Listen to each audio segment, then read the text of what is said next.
Blackbeard is an octopus. Keep watching to find out why, how, where, and all of the other question words. Hello and welcome to the Grand Line Review, your source for everything One Piece. My name is Liam, and statistically speaking, your name is probably James, Robert, or John. But today we are here to do something ridiculous. As many of you know, I don't really enjoy One Piece theories. They just ain't my thing. But a lot of you did enjoy my blunt analysis of Ohara's Done Piece video, so you know what? We're back. But we're not just back, we're like really back. Almost uncomfortably back.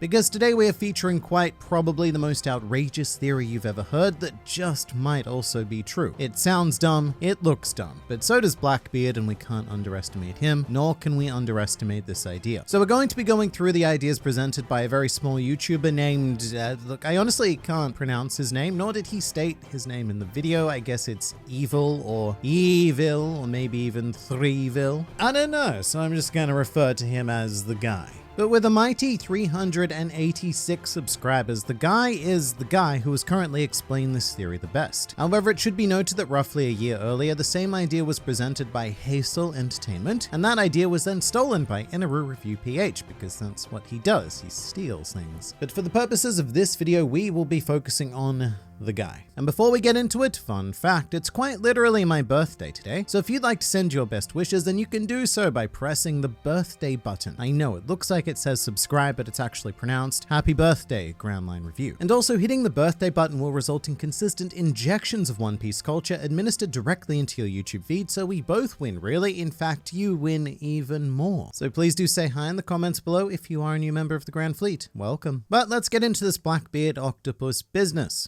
It is my sincere belief that Marshall D. Teach, aka Blackbeard, has already eaten an octopus devil fruit, and I'll prove it to you. Alright, solid start, you have me hooked. And I also enjoy that by the end of your sentence you seem to be getting engulfed in darkness because Blackbeard has caught on to your conspiracy. Seriously though, if you're a beginner YouTuber or just, it doesn't matter, it's a good general rule. Don't slow fade to black, ever. Just don't do it. But the guy proceeds to open this theory by dissecting the meanings behind the various Jolly Rogers of the series, pointing out how these funky flags are more often than not a direct representation of the captain of the crew. But that general idea leads to, when you look at the Blackbeard Pirates flag, the forefront features 3 skulls, but when you look at Blackbeard's physical body, he has 1 skull.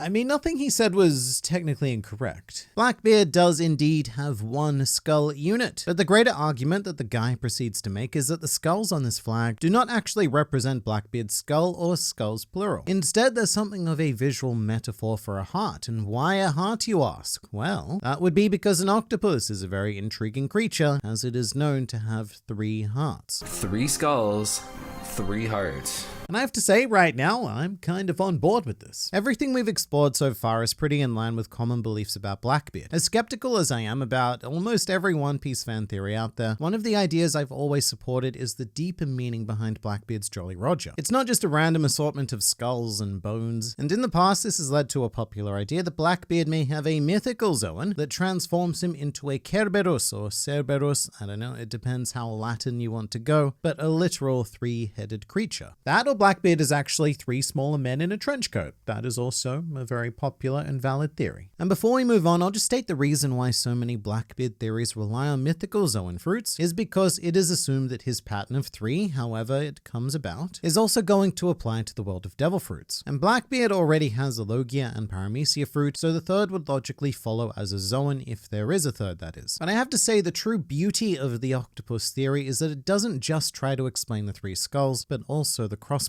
The bones behind the 3 skulls. If we count it out, there's 8 bones. Is it a coincidence that octopuses have 8 tentacles? Firstly, I love that point. Secondly, however, though, I hate the way in which the word coincidence is used. It's because whenever someone says coincidence, I think not, it's almost like emotional blackmail, telling a viewer that they would be crazy not to believe the crazy thing. And then the viewer goes, well, I'm clearly not not the crazy one, so I guess the crazy thing has to be true, because if I don't believe the crazy thing, then I'm the crazy one, thus making them crazy because they start believing the crazy thing. It's a very vicious process. With that said, I actually do love this point. The crossbones of Blackbeard's Jolly Roger have always bothered me, because in theory, if they were to continue the theme of threes that he does have going on, then there should be 9 bones. Not to be confused with 9 bones, which would be 0 bones. Because Germans are weird with the number 9. What's up with that? But this is what begins to sell me on the Blackbeard octopus theory, because I do want to believe that there is a meaning behind this surprisingly simple Jolly Roger. However, simplicity does also mean vague. And whenever something is vague, it can be applied to, well, almost anything. For example, the number 8 could also refer to an arachnid zone like a spider or a scorpion. You go super wacky, make it a tardigrade, and even certain starfish have 8 limbs as well. Which would be amazing, by the way. Starfish Blackbeard would be the ultimate endgame One Piece villain. But we're gonna need a bit more than just numbers, and there is an even better link to be made, because the guy does go on to bring up the ever-intriguing rumor that apparently Blackbeard does not sleep. And this is one of the more sinister aspects of Blackbeard, because it makes him feel incredibly unnatural, almost demonic. However, it may also have a very mundane, octopusy explanation. Because when you look at the biology, or at least the nature of an octopus, they actually sleep in bursts of 40 seconds up to a minute or so. So if you apply this logic to Blackbeard, if he has the ability to go to sleep for just a few seconds or whatever, it can go very unnoticed to people and appear as if he never sleeps. I love it. It's not that Blackbeard doesn't sleep, he does. It's just for such a minuscule amount of time that no non-octopus character could possibly comprehend what was happening. And to me, that would actually be a legitimately satisfying explanation for the sleep rumor. And before we move on, let's be clear about why I enjoy this idea so much, because it doesn't become apparent until much later. The suggestion here is that Blackbeard wouldn't just be a regular octopus Zoan, like he wouldn't just transform into Heartchan, but that Blackbeard would actually be a mythical Zoan user, model Kraken. And I'm on board with this thought because there is nothing more piratey to face off against than a Kraken. There are of course problems with this, such as the whole water business mixing with devil fruits, but we'll get to that. Firstly though, we've got to get to some points that I don't like as much. Do you remember how at the end of the Jaya arc,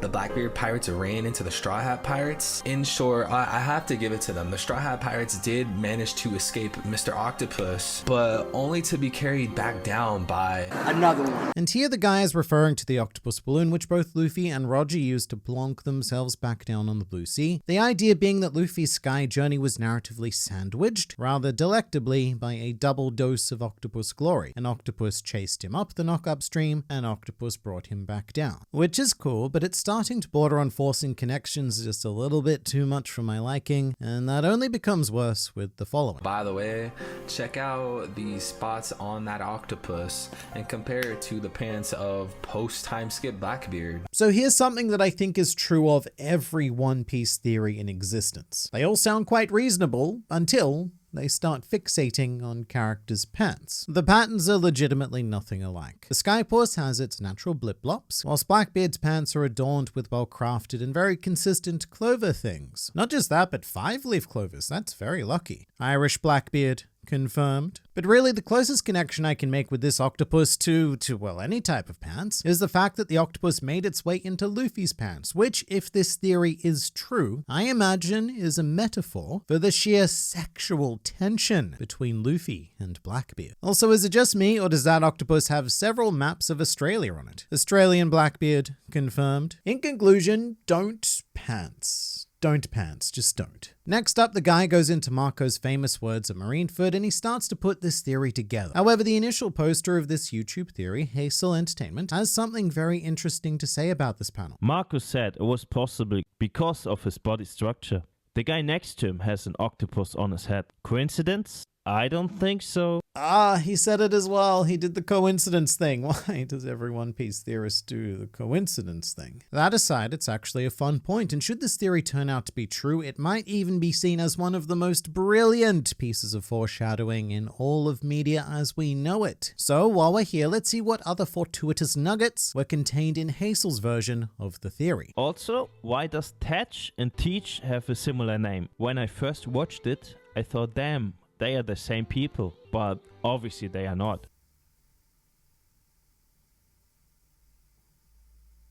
The octopus, octopi, pussies. Alright, that's enough from you. Back to whatever the guy was talking about. If he had a octopus fruit or like a mythical fruit where his lineage factor is altered and his body now has 3 hearts, maybe he grew another 2 hearts. You know, this allows him to get multiple fruits like the Gura Gura no Mi or the Yami Yami no Mi. So now we're finally starting to put it all together. The common belief with Blackbeard is that it's the Yami Yami no Mi that allows him to hold multiple fruits at once, and that may still be part of it. However, this whole 3 hearts business is also very intriguing. Given that we still know almost little about how devil fruits function, I could see a situation where the heart is very much the key. And maybe it's less about having one OP devil fruit and more of a combination of a Kraken Zoan and the Darkness Logia that allows for someone like Blackbeard to exist, but we're not quite done there. Another tool and ability that octopuses actually have is the ability to camouflage, but you know, you can actually compare this to the physical body of Blackbeard, where pre-time skip his pants look a lot like camouflage, right? I mean, just look at it. Why is this guy so fixated on pants? Just look at it. No, I've had enough of looking at Blackbeard's crotch for one day, especially this day,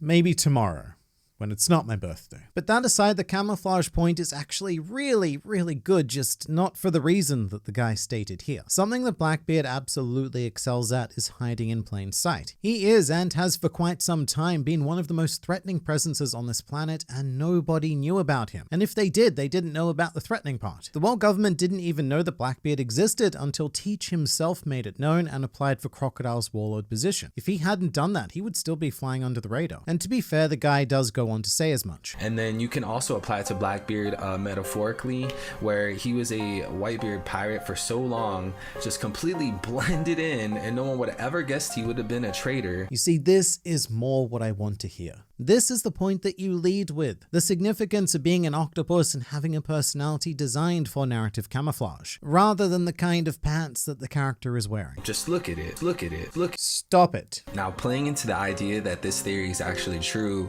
there is one crazy thing I'd like to predict. To get a panel or we get a episode where Blackbeard just like voluntarily just jumps in the water. That's a pretty cool prediction, actually. I can definitely see that. Imagine the shock value of having a devil fruit user purposely jump into water. That is something that has never happened in One Piece. And over a quarter of a century, almost everything has happened in One Piece, but not this. And as absurd as it sounds, I do really like the Blackbeard octopus theory. Except for the name. I think it needs a snappier name. Like Blacktopus. Or not, actually, because that does sound like a very specific niche of adult film. But it may very well work. A Kraken Zoan does seem to defy the rules of devil fruits, but we have had aquatic devil fruits in the past. The axolotl fruit on Punk Hazard was one of them, as is a very prominent spoiler devil fruit in the manga. So having aquatic creatures as Zoan types is nothing new, although to the best of our knowledge they are still bound by the water rule. But perhaps Blackbeard has a way around that by combining multiple fruits. Perhaps the Yami Yami no Mi can negate very selective parts of devil fruits by manipulating people's lineage factors, such as whatever that pesky feature is that causes people to lose the ability to swim. And something else that has yet to happen in One Piece is a devil fruit user actually drowning. Like, how wild is that? To think that we've gone over 1,000 chapters and no fruit user has succumbed to the biggest obstacle of using a devil fruit. But if we're dealing with water anyway, then maybe Blackbeard will be the one. Broken and defeated by Luffy, he would just descend to meet his dark and very wet fate. It's definitely far from the worst idea in the world. I really don't hate this idea the way I hate most One Piece theories. And if it does come to fruition, then I legitimately cannot wait to see it. Just like how you can't wait to see another video. So here's one, it's about One Piece, which is the thing that you like. There's always more to learn, explore, and experience with this wonderful series, so I look forward to seeing you there.